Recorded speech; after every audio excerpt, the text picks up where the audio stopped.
આજે તો મસ્ત વરસાદી માહોલ જામ્યો તો મારો ભાઈ માર્કેટમાંથી લીલી મકાઈ લાવ્યો તો મેં પણ આટલો સારો વરસાદી માહોલ જોઈને ગેસ ઉપર તાવડો મૂકી દીધો. આજે બનાવીશું એકદમ ક્રિસ્પી મકાઈના ભજીયા. તો મકાઈના ભજીયા બનાવવા માટે મેં અહીંયા 1.5 નંગ જેટલી મકાઈ લીધેલી છે. તેને આ રીતે આપણે ચપ્પાની મદદથી કટ કરી લઈશું. આ રીતે મેં બધા જ મકાઈના દાણા કાઢી લીધા છે.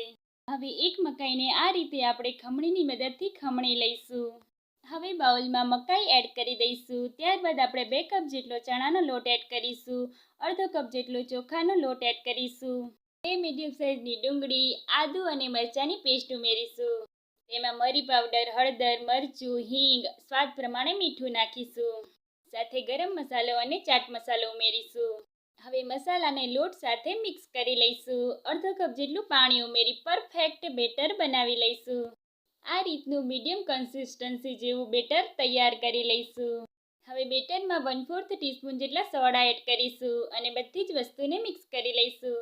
હવે બેટરમાંથી આ રીતના ભજીયા પાડી લઈશું. હવે ભજીયાને આપણે રૂમ ટેમ્પરેચર ઉપર તળી લઈશું.